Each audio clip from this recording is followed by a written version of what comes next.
Yulia மண்டேல் அவர்கள் இவங்க யாரு அப்படின்னா ஜெலன்ஸ்கி அவர்கள், விலோடிமர் ஜெலன்ஸ்கி அவர்கள் இருக்கார் இல்லையா, உக்ரைனோட அதிபரா இருக்கார் இல்லையா. ஸோ அவருக்கு பிரஸ் செக்ரட்டரியா இருந்தவங்க. 2019 இருந்து 2021 வரைக்கும் வந்து பார்த்தா பிரஸ் செக்ரட்டரியா இருக்காங்க. இப்போ அவங்க ஒரு இன்டர்வியூ கொடுத்துருக்காங்க. எதுல? பிரான்ஸோட ஒரு நியூஸ் பேப்பருக்கு வந்து பாத்தீங்கன்னா இன்டர்வியூ கொடுத்துருக்காங்க. அந்த இன்டர்வியூல அவங்க சொல்லக்கூடிய ஒரு விஷயம், இது எப்படி கம்பேர் பண்ணி காட்டணும்னா, இப்ப எப்படி கரோலினா அவர்கள் வந்து பாத்தீங்கன்னா ட்ரம்ப் அவர்கள் என்ன செஞ்சாலும் தலைவர் இப்படித்தான் சொன்னார், அப்படித்தான் சொன்னார், அவர் இப்படித்தான் செஞ்சார் அப்படிங்கிறது போல வந்து பண்ண அவங்க சொல்றாங்களா, வேற கேள்வி கேளுங்க, நீங்க வேண்டாம் நீங்க கேளுங்க அப்படிங்கிற போல செய்யாங்க இல்லையா. ஸோ அது போல மிக முக்கியமான ஒரு நபர் ஜெலன்ஸ்கி அவர்கள் என்ன சொன்னாரோ அவர் சொல்லக்கூடிய மீனிங்கை தெளிவா மீடியாக்கள் முன்னாடி எக்ஸ்பிளைன் பண்ணக்கூடிய மிக முக்கியமான உன்னதமான பொறுப்புல இருக்கக்கூடிய இருந்த ஒரு நபர் யூலி மண்டேலா அவர்கள். அவங்க கிட்ட வந்து பாத்தீங்கன்னா பல கேள்விகள் கேட்கப்படுது. அதுல கேள்விகள் கேட்கறதுல வந்து பாத்தீங்கன்னா பதில்கள் வரதுல கேள்வி, அதுல மிக முக்கியமான ஒரு கேள்வி, இது ஒரு நல்ல கேள்வி அப்படிங்கிறது போல கேட்டிருக்காங்க. அதாவது உக்ரைன்ல இப்ப என்ன பெரிய பிரச்சனை நீங்க நினைக்கிறீங்க? உக்ரைன்ல இருக்கிறதுலயே மிக முக்கியமான ஒரு பிரச்சனை, ஒரு பெரும் பிரச்சனைனா என்ன பிரச்சனை நீங்க நினைக்கிறீங்க அப்படிங்கறத கேட்டிருக்காங்க. இது ஒரு நல்ல கேள்வி. அடுத்த கேள்வின்ட்டு போயிருக்கலாம். ஆனாலும் இந்த கேள்விக்கு அவங்க என்கேஜ் பண்ணி அந்த அம்மா உண்மையை வந்து பாத்தீங்கன்னா சொல்லியிருக்காங்க. அதாவது நான் என்ன நம்புறேன் அப்படின்னா, அதாவது அந்த அவங்க ஸ்போக் பர்சன் இருக்காங்களா மண்டேலா அவர்கள், அவங்க வந்து சொல்லிக்கிறாங்க. என்ன சொல்லிக்கிறாங்க அப்படின்னா, போட்டு உடைச்சிருக்காங்க. நான் என்ன நினைக்கிறேன்னா, ஜெலன்ஸ்கி அவர்கள் இருக்கார் இல்லையா, அவரு தான் இந்த போர்ல வந்து அதிகமா பெனிஃபிஷரி அடைகிறாரு. அதாவது ஆதாயம் அடையக்கூடிய நபர்னா அது ஜெலன்ஸ்கி அவர்கள் தான். அதனால அவரோட பவர் அவர் வச்சுக்கிறது அப்படிங்கிறது வந்து பாத்தீங்கன்னா ரொம்ப இம்பார்ட்டன்டா இருக்கலாம். எலெக்ஷனை கேன்சல் பண்ணி வச்சுக்கிறது. கம்பெனிஸ் எல்லாம் வந்து பாத்தீங்கன்னா அவரோட குடும்பத்தினர் ரிவால் சுத்தியே வந்து பாத்தீங்கன்னா உக்ரைன்ல இருக்கக்கூடிய மொத்த பிசினஸ் நடக்குது. பில்லியன்ஸ் ஆஃப் யூரோஸ் வந்து பாத்தீங்கன்னா யூரோப்பியன் யூனியன்ல ரிசீவ் ஆயிட்டு இருக்கு. இதெல்லாம் வச்சு பார்க்கும்போது வந்து பாத்தீங்கன்னா உக்ரைன்ல இப்ப இருக்கக்கூடிய பெரும் பிரச்சனை அப்படிங்கிறது ஒன்னே ஒண்ணுதான், அது அந்த ஜெலன்ஸ்கி தான். அப்படிங்கிறது போல ஜெலன்ஸ்கி அவர்களுக்கு பிரஸ் செக்ரட்டரியா முன்னாள் வேலை செஞ்ச யூலியா மண்டேலா அவர்கள் இது போல சொன்னது வந்து பாத்தீங்கன்னா பல நபர்களோட கவனத்தை ஈர்த்திருக்கு. மக்களே, நம்ம சேனல்ல நீங்க அடிக்கடி சொல்லுவீங்க, இவங்க சொன்னது எந்த அளவுக்கு உண்மைன்னு நினைக்கிறீங்களா? அது பிரான்ஸ்ல சொல்லியிருக்கிறாங்க. பிரான்ஸ் தான் ரொம்ப அதிகமா வந்து பாத்தீங்கன்னா உதவிகள் செஞ்சாங்க உக்ரைனுக்கு. ஆனா இப்ப என்ன பிரான்ஸ் மாறுறாங்களா கட்சி அப்படிங்கிற கேள்விகள் இருக்கு. நம்ம சேனல்ல பார்த்துருந்தாங்கன்னா பிரான்ஸ் எப்போவோ கட்சி மாறி இருக்கலாம், ரொம்ப லேட்டு, அவ்வளவுதான். மற்றபடி ஃபர்ஸ்டே போயிருந்தாங்க அப்படின்னா கொஞ்சம் பெனிஃபிட் கிடைச்சிருக்கலாம் பிரான்ஸுக்கு. இப்ப அது நடந்தது தானே, வரலாறுல இல்லாத ஒரு விஷயமா? பிரிட்டனு, ரஷ்யா இவங்கெல்லாம் சேர்ந்து அடிச்சுக்குவாங்க. அதுக்கப்புறம் கட்சி மாதிரி இவங்க ஒரு அலையன்ஸ் வச்சுட்டு அவனே கெட்டவன் தான் அப்படிங்கிறது போல அடிக்கிற மாதிரியான சூழ்நிலைகள் வரலாறுல நடந்தது தானே. முதல்லயே மாறி இருக்கலாம், ஃபர்ஸ்டா போய் மாறி இருக்கலாம், கொஞ்சம் லேட் ஆயிடுச்சா அப்படிங்கிற கேள்விகள் வந்து இருந்தாலும் பரவாயில்ல, எதுவுமே தாமதம் இல்லை. இப்பவே முடிவெடுத்து பிரான்ஸ் மனம் மாறினாங்கன்னா பரவாயில்ல. ஆனா மக்களே, நீங்க என்ன நினைக்கிறீங்க? உங்க பிரஸ் செக்ரட்டரி அவங்க சொல்ற மாதிரி, உக்ரைனோட முன்னாள் பிரஸ் செக்ரட்டரி சொல்ற மாதிரி உக்ரைனோட பெரும் பிரச்சனை அது ஒன்னே ஒண்ணுதான், அது அந்த ஜெலன்ஸ்கி தான் அப்படின்னு சொல்றாங்களே, இதை நீங்க ஏத்துக்கிறீங்களா இல்ல வன்மையா கண்டிக்கிறீங்களா? இது போல இப்படி கண்டிக்கிறீங்களா? என்ன சொல்றீங்க அப்படிங்கறத கமெண்ட் செக்ஷன் சொல்லுங்க. இப்ப மெயினான விஷயத்துக்குள்ள போயிடலாம். அது ஒரு சைடு வந்து பாத்தீங்கன்னா ரஷ்யா அடிக்கிறாங்க, இன்னொரு சைடு மக்கள் அடிக்கிறாங்க. பாவம் இந்த ராணுவம் என்னதான் செய்வாங்க அப்படிங்கிறது தெரியல. இவங்களை ராணுவத்தாவும் சேர்த்திக்க முடியாது, ஏன்னா ராணுவமும் இவங்களை ஒதுக்குறாங்க. ஏங்க முதல்ல இவங்களுக்கு வேற துணியை கொடுங்க, நாங்க வேற அவங்க வேற, மக்கள்லாம் ராணுவம் தனி, மிலிட்ரி ராணுவத்துல போய் பணிபுரியறவங்க தனி, ராணுவத்துக்கு ஆள் பிடிக்கிறவங்க தனின்னு வேரியேஷன் கொடுங்க அப்படிங்கள கேட்டுக்கிட்டு இருக்காங்க. ராணுவமும் ஒதுக்குது. யாருன்னா மிலிட்ரி ரெக்ரூட்மெண்ட் இருக்கிறாங்க இல்லையா, அதாவது ஆள் பிடிக்கிற வேலை செஞ்சுட்டு இருக்காங்க இல்லையா. ஸோ ஆள் பிடிக்கிற வண்டி ஓட்டிட்டு இருக்கக்கூடிய நபர்களை வந்து பாத்தீங்கன்னா ஒரு ஆளை பிடிக்கலாம் அப்படிங்கள யோசிச்சிருக்காங்க. என்ன ஆயிடுச்சு, கையில துப்பாக்கி இருக்குது, படப்படன்னு சுட்டார். ஸோ 4 நபர்கள் ரொம்ப சீரியஸா இருக்காங்க உடசால அப்படிங்கிறது போல பண்ணா செய்திகள் வந்துகிட்டு இருக்கு. இப்பெல்லாம் அதிகமான செய்திகள் வருது, ஆள் பிடிக்கிற வண்டியை பார்த்தாலே மக்கள் வழிமறிச்சு பட்டுன்னு போட்டுறாங்க அப்படிங்கிற செய்திகள் வருது. இது எப்படி துப்பாக்கி கலாச்சாரம் அப்படிங்கிறது உக்ரைன்ல தலைவிரிச்சு ஆடிக்கிட்டு இருக்கு. ஸோ ஒரு நாடே வந்து பாத்தீங்கன்னா எந்த அளவுக்கு ஒரு தலைவர் தேர்ந்தெடுத்தா எந்த மாதிரி பிரகாசமா மலரும் அப்படிங்கறது வந்து பாத்தீங்கன்னா இதுல இருந்து நம்ம புரிஞ்சுக்கலாம். தலைவர் தேர்ந்தெடுக்கிறது ரொம்ப ரொம்ப இம்பார்ட்டன்ட் அப்படிங்கறத நம்ம தெரிஞ்சுக்கணும். ஏன்னா ஈராக்ல என்ன சொல்றாங்க, ஈராக்ல வந்து சொல்றாங்க உக்ரைன் தீவிரவாத நடவடிக்கையில் ஈடுபடுறாங்க. ரஷ்யா அப்படி சொல்றாங்க. பல நாடுகள், ஆப்பிரிக்க நாடுகள் உக்ரைன் இது போல செய்யறாங்கன்றாங்க. பல நாடுகள்ல உக்ரைன் வந்து பாத்தீங்கன்னா தன் கைவரிசையில அவங்களோட பராக்கிரமத்தை காட்டுகிறார். எப்பேற்பட்ட தலைவரா இருந்தா உலகத்தையே ஒரு ஆட்டுவாரு பாருங்களேன் அப்படிங்கறதோட இருக்கு. பலரும் வந்து பாத்தீங்கன்னா என்ன சொல்றாங்கன்னா, அனலிஸ்டும், அதாவது இந்த இமேஜ்ல இருக்கக்கூடிய நபர், அதாவது இந்த சிரியால இப்ப ஆட்சி மாற்றம் நடந்து அல் சாரா அவர்கள் வந்தார் இல்லையா, இந்த அல் ஜுலானி அவர்கள் அப்படிங்கிறது வந்து பாத்தீங்கன்னா அல் சாரா அவர்களை இப்போ இருக்கிறார் இல்லையா சிரியாவோட, அவரா இருக்காது. இது இப்படி வச்சு மேட்ச் பண்ணீங்கனாலும் மேட்ச் ஆகுது, ஒரு மாதிரி மேட்ச் ஆகுது அப்படிங்கறதோட சொல்றாங்க. அது நம்மள கிளியரா பேச முடியாது, நீங்க புரிஞ்சுக்குவீங்கன்னு நினைக்கிறேன். ஏன்னா இன்டர்நெட்ல என்ன வேணா பேசல. இப்ப எப்படி நான் மைக் இருக்கு கேமரா இருக்குன்னு பேசுறேன், அது போல என்ன வேணாலும் பேசுறாங்க, அது போல சௌரியத்துக்கு பேசுறாங்க. அதெல்லாம் கேட்டு வர முடியாது இல்லையா. ஏதோ கேட்கறது கொஞ்சம் வேடிக்கையாதுன்னு உங்கள்கிட்ட சொன்னேன், விழிப்புணர்வுக்கு தான், மற்றபடி எதுவும் இல்லை. ஸோ நீங்க அது மாதிரி ஒரு உருவெடுத்துருவாங்களா யூரோப்பில் ஒரு உக்ரைன் அப்படிங்கிறது போல, எப்படி மிடில் ஈஸ்ட்ல ஒரு ஐசிஸோ அது போல யூரோப்பில் ஒரு உக்ரைன் உருவெடுத்துருமா அப்படிங்கிற அச்சங்கள் இருக்கு.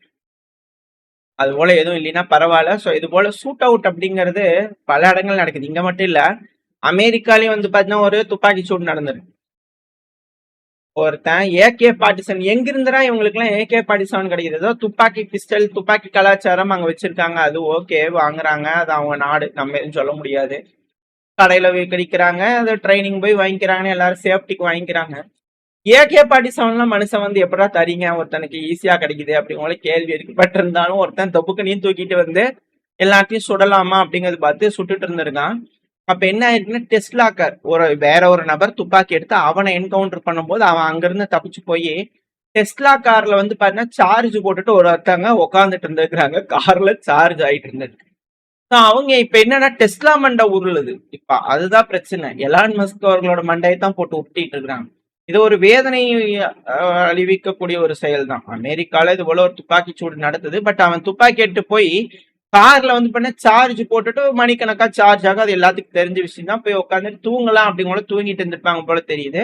அவன் போய் அங்க தூங்குறவங்க மண்டையை பார்த்து பண்ணா போட்டு வந்துருக்கேன். இப்ப அது டெஸ்லா காரோட எலான் மஸ்க் அவர்களோட மண்டையை விட்டுது. ஏமா, ஏன்னா சார்ஜ் போட்டுட்டா வண்டி நகராது, அது அவ்வளவுதான். இப்ப எமர்ஜென்சில அந்த மாதிரி ஏதோ ஒன்று பண்ணணும். இது போல ஒருத்தன் துப்பாக்கி எடுத்து நின்று குறி வச்சு சுடுற அளவுக்கு அந்த கார் நகராம இருந்ததுன்னா அவங்க எப்படி தற்காத்துக்க முடியும்? டெஸ்லா கார் வந்து பாத்தீங்கன்னா override, manual override மாதிரி ஏதோ ஒன்று ஆப்ஷன் கொடுங்க. ஏன்னா ஃபியூயல் பங்க்ல எல்லாம் வந்து பாத்தீங்கன்னா திடீர்னு விஸ்குன்னு போறாங்கன்னா கட் ஆஃப் ஆகிற மாதிரி டெக்னாலஜி இருக்குல்ல, அந்த பம்ப் அமெரிக்கால இருக்கு. அந்த மாதிரி அவங்களே ஃபியூயல் எடுத்து அடிக்கிறாங்க இல்லையா, அடிச்சுட்டு அப்படியே பணம் கொடுக்காம ஓடிடுவாங்க. அப்ப அந்த பம்ப் இருக்கும் இல்லையா, அது வந்து கட் ஆயிரும் ஆட்டோமேட்டிக்கா. இது மாதிரியான வேடிக்கைகள்லாம் நடக்கும். ஸோ அதே போல வந்து பாத்தீங்கன்னா நீங்க கேஸ் ஸ்டேஷன்லயும் பண்ணலாம்ல அப்படிங்கிறது போல வந்து பாத்தீங்கன்னா, சாரி, ரீசார்ஜ் ஸ்டேஷன்லயும் பண்ணணும்ல. ஏன்னா அப்பத்தானே இந்த மாதிரி விஷயங்கள் வந்து தப்பிக்க முடியும். ஏன்னா கார் முன்னாடி நின்றுட்டு இருக்கான், எக்ஸலேட்டர்ல காலை வச்சோம்னா பண்ண முடியுமா, சுட முடியுமா அப்படிங்கிற கேள்விகள் வருது. இந்த மாதிரி அது நிறைய விஷயங்கள் அங்க போயிட்டு இருக்கு. ஒரு சைடு அது, ஒரு சைடு துப்பாக்கி சூடு நடந்துட்டு இருக்குன்னா இன்னொரு சைடு காட்டு தீ பயங்கரமா வந்து பாத்தீங்கன்னா காட்டு தீ எரிஞ்சுக்கிட்டு இருக்கு. இந்த காட்டு தீ வாஷிங்டனை பூரா சூறையாடிடுமா அப்படிங்கிற அச்சங்கள் இருக்கு. 7000 ஹெக்டர்ஸ் தாண்டி போயிட்டு இருக்கு. ஆனா கண்டெயின் பண்ண முடிஞ்சிச்சானா இல்ல. அதாவது தீயணைப்பு வீரர்கள் போராடி தீயணைக்கிறதுக்கு ட்ரை பண்ணிக்கிட்டு இருக்காங்க, ஆனா முடியல. ஏன்னா டேங்கர் வந்து பாத்தீங்கன்னா பறந்து தண்ணி பக்கத்துல இருந்து எடுத்து வந்து பாத்தீங்கன்னா அந்த இடத்துல நெருப்பு அணைச்சிட்டு போறதுக்கான விஷயங்கள் இருக்கு. அது போல பறக்கணும் அப்படின்னா தங்கு தடை இல்லாம பறக்கணும். அங்க அதிகமா ட்ரோன்கள் பறக்குதான். அதாவது நானாவது பரவாயில்ல, ஏதோ மைக் இருக்குது கேமரா இருக்குதுன்னு பேசிட்டு இருக்கிறேன். அவங்க என்ன பண்றாங்க, ட்ரோன் இருக்குது அப்படிங்கறதுனால காசு இருக்குன்றதுக்காக வாங்கி இப்பெல்லாம் தீ எரியுது அப்படிலாம் எரியுதுன்னு எல்லாம் கிளம்பிடுறாங்கன்னு வச்சுக்கோங்க. அங்க தீயணைப்பு வீரர்களுக்கு விமானங்கள் ஹெலிகாப்டர் பறக்கிறதுக்கு சிக்னல் கிடைக்குமா? அந்த விமானங்கள் அது மேல போய் பட்டு அப்புறம் அதனால இன்னும் ஒரு விபத்து ஏற்பட்டுருச்சுன்னா சிக்னல் கிடைக்காது இல்லையா? அது போல 20 கணக்கான அதிகமான ட்ரோன்கள், 20க்கும் மேற்பட்ட ட்ரோன்கள் அங்க உலா வந்துகிட்டே இருக்கு. ரெஸ்ட்ரிக்ட் பண்றாங்க ட்ரோன்கள் பறக்க கூடாதுன்னு சொல்லி. அரசாங்கம் சொன்னா எங்க கேக்குறாங்க மக்கள்? எந்த ஒரு விழிப்புணர்வே இருந்தாலும் நான் அப்படித்தான் செய்வேன் அப்படிங்கிற செய்வாங்க இல்லையா? அதுபோல இந்த ட்ரோன்கள் அதிகமா பறக்குறதுனால அவங்களால தீ அணைக்கிறதுக்கு வழி விட மாட்றாங்க. இங்க ஒரு நிமிஷமும் லேட்டாக அங்க பல ஆயிரம் ஹெக்டார்ஸ் போயிட்டு இருக்குது. தயவு செஞ்சு விடுங்கப்பா, இப்படி ட்ரோன்லாம் பறக்கூடாதீங்கன்னு அமெரிக்கா ஒரு சைடு கேக்குறாங்க. ஒரு சைடு துப்பாக்கி வச்சு சுடுறாங்க. ஒரு சைடு தீ அணைக்கிறதுக்கு ட்ரோனை விட்டு வந்து பாத்தீங்கன்னா அணைக்க விடாம தடுக்கிறாங்க. இதெல்லாம் இன்னும் நிறைய விஷயங்கள் பேசுறாங்க. தொடர்ச்சியா எரியுது.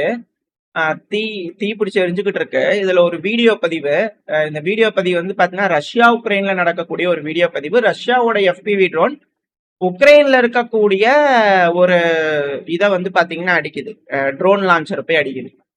அது வந்து பாத்தீங்கன்னா ரோபாட் ட்ரோன் லான்ச்சர். அதுல இருந்து ட்ரோன்கள் லான்ச், அது FPV ட்ரோன்கள், அதுவும் கேபிள் ட்ரோன்கள்.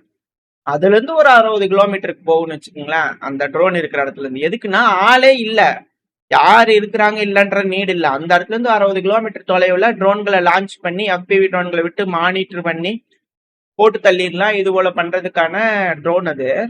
இதை ஏன் நான் இப்ப உங்களுக்கு திடீர்னு வந்து சொல்றேன் அப்படின்னா காரணங்கள் இருக்கு.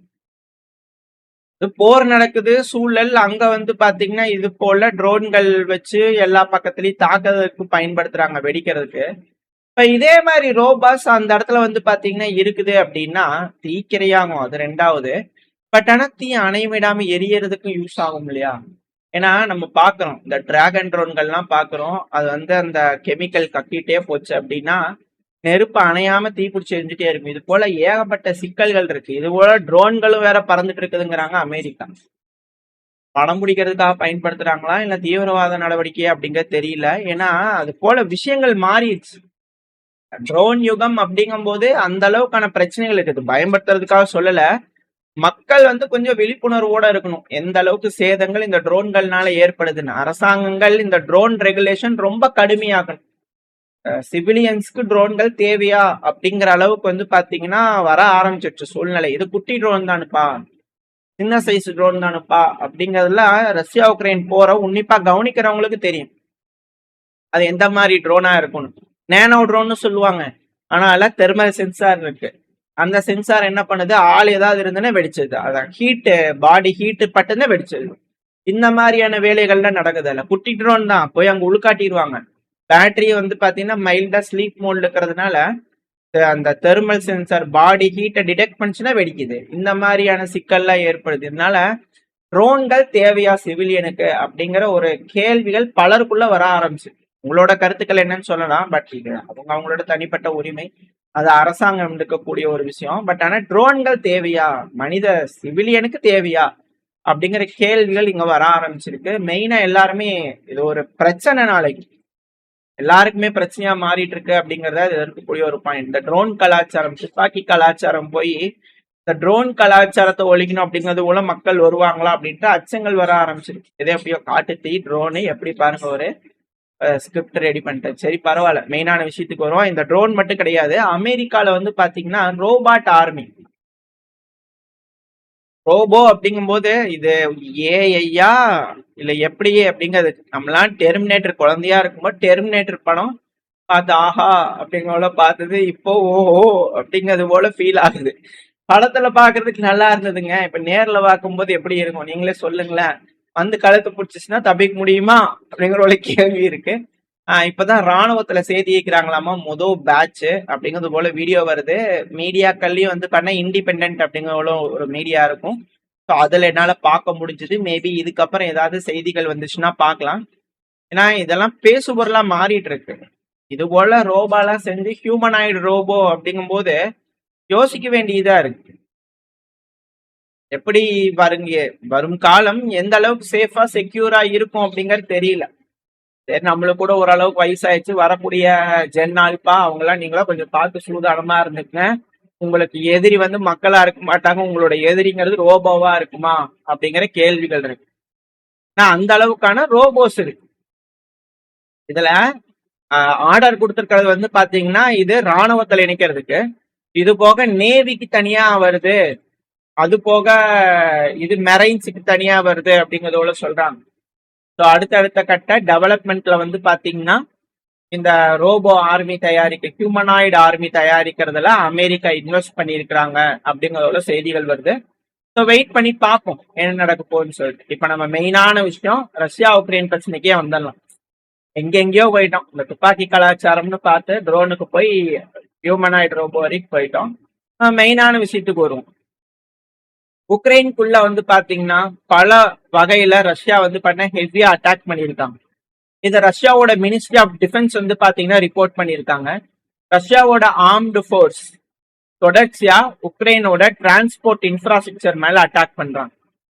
டிரான்ஸ்போர்ட்னாலே போக்குவரத்து, அது கூடவே ராணுவத்து கூட வந்து பாத்தீங்கன்னா சண்டை பிடிச்சுக்கிட்டு இருக்காங்க. நைட் நேரங்கள்லாம் வந்து பாத்தீங்கன்னா ஹெவியா அட்டாக் பண்ணிட்டு இருக்காங்க. போக்குவரத்து தடைப்படுத்துறாங்க. கருங்கடல்ல வந்து பாத்தீங்கன்னா ஒடசா மேல அட்டாக் பண்றாங்க. ஒடசாவோட பிரிட்ஜ் மேல எல்லாம் அட்டாக் பண்ணிருக்காங்க. கார்கோ ஷிப்பு, ரெண்டாவது டக் போட்னு சொல்லுவாங்க. இது இருந்ததுனாதான் ஒரு கப்பலை டாக் பண்ண முடியும். அதாவது அந்த துறைமுகத்துல கொண்டு வந்து வைக்கிறதுக்கும் துறைமுகத்துல இருந்து சேஃபா கூட்டிட்டு போய் விடுறதுக்கும் இந்த டக் போட் இம்பார்ட்டன்ட். அந்த டக் போட் எல்லாத்தையும் தேடி தேடி வேட்டையாடிக்கிட்டு இருக்காங்க. இதுக்கான வீடியோ பதிவுகள் ரஷ்ய தரப்பு வந்து வெளியிடுறாங்க. இதுல எல்லாருக்கும் ஆச்சரியமா இருக்கக்கூடிய ஒரு விஷயம் என்னன்னா, இந்த ரஷ்யாவோட அந்த ரிலீஸ் பண்ணக்கூடிய அந்த வீடியோ குவாலிட்டி. ஏன்பா எலக்ட்ரானிக் வார்ஃபேரே இல்லையா அப்படிங்கிற கேள்விகள் வர ஆரம்பிச்சிருக்கு. இல்ல ரஷ்யா அவங்களோட சேட்டலைட் தொழில்நுட்பத்தை இன்க்ரீஸ் பண்ணிட்டாங்களா, இல்ல என்ன மாதிரியான தொழில்நுட்பம் ரஷ்யா அப்கிரேட் பண்ணிருக்காங்க அப்படிங்கறத பாத்துக்கிட்டு இருக்காங்க. ஏன்னா இப்ப வரைக்கும் உக்ரைன் ரஷ்யாக்குள்ள தொலைதூரத்துல அட்டாக் பண்றாங்கன்னா அதுக்கான காரணம் ஸ்டார்லிங்க் சேட்டலைட் கம்யூனிகேஷன். அது இல்லைன்னா வேலை செய்யாது ட்ரோன்கள். இப்போ ரஷ்யா அது போல அட்டாக் பண்றாங்கன்னா எப்படி அப்படிங்கிற கேள்விகள் வருது. ஏன்னா ரஷ்யாவும் அது போல லான்ச் பண்ணியிருக்காங்க. இன்னும் இது போல பண்ணணும்னா கண்டிப்பா 3ல இருந்து 4 ராக்கெட் தேவைப்படுது அப்படிங்கிறாங்க. ஸ்டார்லிங்க் அளவுக்கு உக்ரைன் முழுசும் கவர் பண்ணணும், தங்கு தடை இல்லாம லைவ் ஸ்பீட்ல பாக்கணும் அப்படின்னா இன்னும் ஒரு 3 ராக்கெட் கிட்ட ஏவணும். ஒரு 2500ல இருந்து 2500 3000 சேட்டலைட் கிட்ட தேவைப்படும் அப்படிங்கிறாங்க. இன்னும் கூடுதலா தேவைப்படும் அப்படிங்கிறாங்க. இந்த கம்யூனிகேஷனுக்காக எல்லா நாடுகளும் இது போல சேட்டலைட் லான்ச் பண்ணிட்டாங்கன்னா அதுதான் நெக்ஸ்ட் லெவல் ஆஃப் யுத்தத்துக்கான டாமினன்ஸ், கம்யூனிகேஷன் டாமினன்ஸ் அப்படிங்கிறது தான் இதுல இருக்கக்கூடிய ஒரு விஷயம். யுத்த காலத்துல வீரர்கள் முன்னாடி போறாங்கன்னா பின்னாடி டெலிபோனுக்குன்னு லைன் எடுத்துட்டு ஒருத்தர் முடியாருவாங்க அந்த காலம். இப்பெல்லாம் வந்து பாத்தீங்கன்னா விண்வெளியில ராக்கெட் லான்ச் பண்ணாலே போதும், சேட்டலைட் இருந்ததுனாலே கம்யூனிகேட் பண்ணிக்கலாம். ஒரு வயர்லெஸ் டெர்மினல் எடுத்துட்டு போனாலே. அந்த மாதிரி வந்து பாத்தீங்கன்னா ஒரு கம்பெனியும் கம்பெனினா சிறுசா குழுக்கள், சின்ன சின்ன குழுக்கள், அவங்களே ஒரு கமாண்ட் சென்டரா மாறுற அளவுக்கான ஒரு நவீன காலமா இது மாறிட்டு வருது. ஸோ இது போல வந்து பாத்தீங்கன்னா அந்த சேட்டலைட் ரஷ்யா கொடுக்கக்கூடிய அந்த வீடியோ என்ன மாதிரியான கம்யூனிகேஷன் டெவலப்மெண்ட் ரஷ்யாவில் நடந்துகிட்டு இருக்கு அப்படிங்கிறது பாக்குறாங்க.